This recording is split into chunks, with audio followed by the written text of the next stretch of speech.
Why does a Christian union need a CU patron? Of course, it could be called in different titles. The teacher in charge of Christian Union. He could also be called the advisor of the Christian Union. He could be called many things, but the usual title in Kenya is Patron, the Christian Union patron. Normally, this is one of the teachers who is held responsible on behalf of the headmaster on how the club, when the CU is seen as a club, is running. Of course, although the Christian Union is a club, it is seen as different from other clubs in the sense that it should not even meet at the same time with the other clubs, in the same, because Christians are expected to be having interests, but the CU is not an interest. CU is worship. So a Christian school would not give the times for the Christian meeting to be the same time with other clubs, because then it means that you are being made to make a choice between debating club and the Christian Union, and that is not a fair debate, a fair choice. Similarly, the teacher in charge of Christian Union and the teacher in charge of debating have some things in common, but not everything.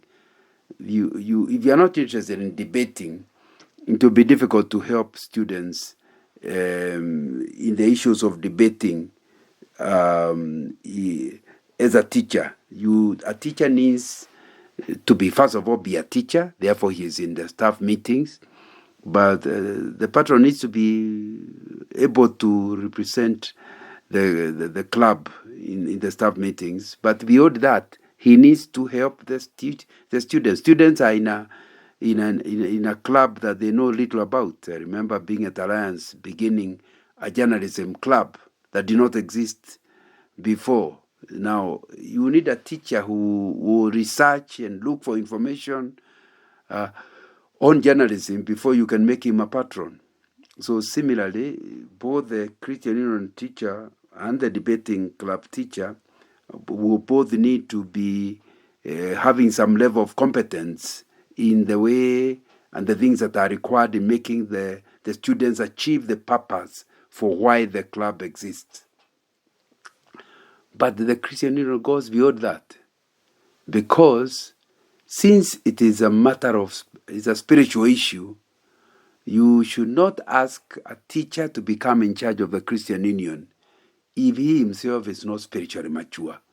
Remember, the purpose of the Christian Union is to assist students to be spiritually mature, to be like the patron. So if the patron is a good, competent person in terms of the way the club should run, but he himself is not a good example of how a mature Christian looks like, it will be difficult for him to actually fulfill that purpose.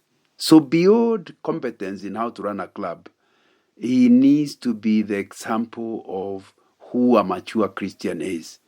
He therefore needs to be somebody who himself is sold out to Jesus, fully given to Jesus, and willing to pay the price of trusting in Jesus, the cost of trusting in Jesus. And I think that will be something that one needs to have at the back of their mind, because the moment you become a Christian, there will be challenges. There are things others like to do you cannot do, and they would then start thinking you are not a team player. There will be challenges. And those things, the students are also going through similar style challenges in being Christians among their fellow students. Shouldn't we then be looking for a teacher that is willing to pay the price? He is walking the talk. He is spiritually mature. He also should be the kind of a person who is witnessing to other teachers, so that as he tells the students to be witnesses among the student body, he is a good example of that. And he needs to be somebody who teaches whether he teaches well or not is secondary, but he is committed to teaching, to the teaching job. That the students who are in his class take him as somebody who takes who takes the responsibility very seriously. And I think that will be important. If the teacher is not seen to be somebody who is a good teacher or committed to teaching, and yet one of the things you are trying to get the students is to take their work seriously, their class work seriously, their other responsibility in the school seriously, so that you prepare them to become responsible citizens of their nation. How will he play his role? So I think it will be quite an important thing to know that for somebody to become a CU patron, they will certainly need to be mature Christians. And you know they are mature by the way they live their lives. They live in righteousness.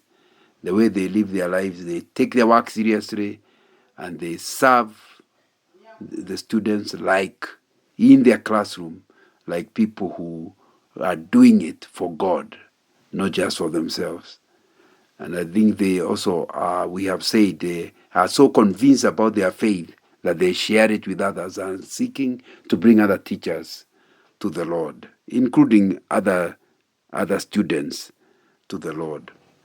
I think that's one of the things we have to establish as to who becomes a CU patron. Do then see that if you have somebody like that, you can't start asking, why does the Christian need a patron? You can see he will add value to the success of the Christian Union. That kind of a person will make the Christian Union a better body and better able to fulfill its vision, its reason for existence. And that's why it becomes very easy. So one of the reasons for the CU existing, the CU patron existing, is to be their representative in the staff room. When they are discussing issues about clubs, they are discussing issues about things, about student things. And somebody wants the CU to be banned, somebody wants the CU to be blamed for certain things. You have somebody who knows what's happening in the CU, and they will represent the CU so that they don't end up being discussed adversely when there is nothing wrong they have actually done. But of course, similarly, the CU patron is a representative of the staff meeting and the principal of the school to the students. He's the one who shares with them what the school wants and how best the CU can run such that it doesn't contravene the desires of the principal and of the school. So you can see you need the person. If you're only a group of students, there's no teacher who plays in a role. Basically, somebody could misunderstand what you are doing and go and make it much more difficult for you in the staff room, and the decisions that are being made will be decisions that are not going to help you. Number 2 role is that he is actually the trainer. The patron is the trainer of the committee. He is, in other words, he doesn't run this Christian Union. He doesn't do any visible thing. People can't see him making decisions. The committee is fully in charge. But behind the committee is an advisor who tells the secretary how to write minutes, who is training the chairman how to lead meetings, who is training the committee how to run, who is giving guidance when they do wrong. That's why the CU patron must attend as many CU meetings as possible. When they do wrong, he doesn't embarrass the committee in the presence of others. He has private meetings with the committee where he's able to tell them, remember what happened in the last meeting. It is not good because of this and this reason. You can actually achieve what you wanted to achieve by doing this and this and this. So, although he's not visible in the CU meeting, in terms of he's not controlling, he's not ordering around, he is working from behind to improve the performance of the Christian Union and to do things that are making the CU better and better. He's also the one who keeps reminding the committee what the vision of the CU is and why the CU exists. Remember, the committee, every year the committee is new. There are some who may progress from one year to the other year, but we have new people. You need a sense of continuity. And the patron is that sense of continuity because he was in the committee in the previous year, he's the committee in the new year. He knows what they were planning. He knows what they wanted to achieve. And even if they didn't achieve it during their time, he is able or she is able to help them, the new committee, to actually achieve it. So the patron is a continuity facilitator. And I think that will be important. So remember, the patron has the overall vision of why the CU exists, and therefore will help each committee to play its role in a continuous improvement trajectory that helps the CU to be better year in, year out on a continuous basis. And that you need a patron for that accurate continuity. But of course, he is also kind of a standard control. He is the one who knows who and seeks to approve the visitors that are being invited. He's not the one who makes decisions on who is invited, but they normally will check with him or her. And it's because he is older, he's likely to know somebody who is very keen to come to speak in the school and is chaotic. And because he also attends meetings, he's likely to, if somebody comes and is talking, he's likely to read between the lines and tell this kind of a person is not teaching the scripture. That's why we say that the CU patron needs to be somebody mature. So it is one of the important roles of the patron to calibrate what the kind of teachings that are going on in the CU to be sure they are in line with the scriptures.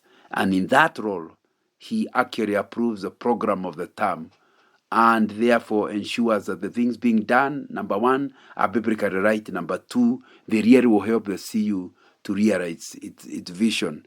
And I think that will be very important. But a good patron is also the returning officer during elections. So he attends the annual general meeting, and although it's run by the Christian Union, and the Christian Union committee is the one reporting to the AGM how they run, they are the ones answering questions. The patron doesn't answer any question. When finally they want to do elections, he's a returning officer, and is very keen that somebody who is not a serious Christian does not actually get elected. So they will be also involved in the shortlisting exercise of who can be nominated and before the elections are done. So you can see clearly, without the CU patron, there will be challenges that the CU will face when they try to operate. They might have to pick somebody from elsewhere, but how much better to use somebody who takes the CU as their vision, as their ministry. And I think that's important. One thing, though, we must note is that all Christian teachers in a school are patrons of the CU, in the sense that there is no Christian teacher who will not be doing something about improving the life of Christian students in the school. But there's one who is recognized by the headmaster, and is the one whom the other Christian teachers will back. Even in the staff room, they will back him, they will support him, so that they will be seen as a united front in the staff meeting. But every Christian teacher will, of necessity, be playing one or the other as a patron in terms of helping the CU to realize its vision. So you can see clearly, as Christian Union to run well, requires a born-again, mature Christian teacher who is interested in how it runs and is investing their time. They see it as their calling, and they are actually involved.